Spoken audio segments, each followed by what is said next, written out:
Sir हम तो आ गए थे ऐसे ही, भगवान ने हमको खेलते खालते यहाँ ला दिया। ये तो हमारा मकसद कुछ और, हमारा मकसद था इसी सब जो कि हम गाली देते रहते हैं जिंदगी भर भ्रष्ट लोगों को, भ्रष्ट नेता को, हम सोचे कि अपना पार्टी बनावे जिसमें कि सिर्फ पढ़े लिखे लोग होंगे, ईमानदार लोग, बिना जात पात। पवन जी खड़े हो गए, पवन जी खड़े हुए तो उनकी गलती नहीं, तो भाजपा की गलती। भाजपा ने उनको कहा कि हम टिकट दे, आसनसोल से टिकट दे। हाँ, उसके बाद फिर कहा, वहां पर हल्ला हुआ तो कहा कि ना विड्रॉ कर लीजिए, अब कहीं और से। पूरे जिंदगी में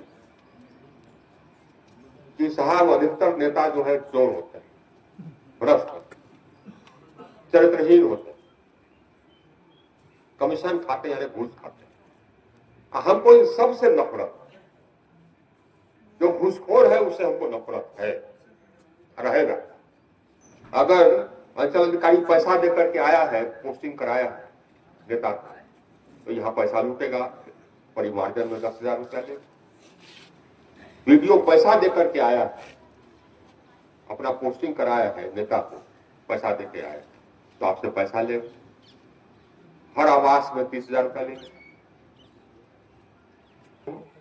कहते कम संघ के हैं, झोला लटका लेते हैं, एकदम संघ के हैं। अरे संघ बन जाना, संघ में प्रवेश करना, भारतीय जनता पार्टी में प्रवेश करना, भारतीय जनता पार्टी के पंचनिष्ठा सिद्धांत को अपनाना ये कठिन है।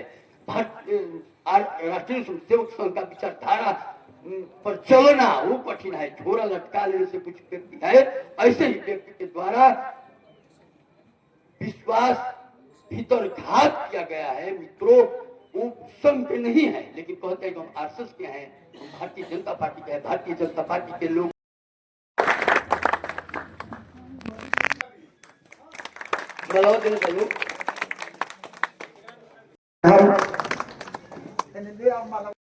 यही के साथ स्वागत है।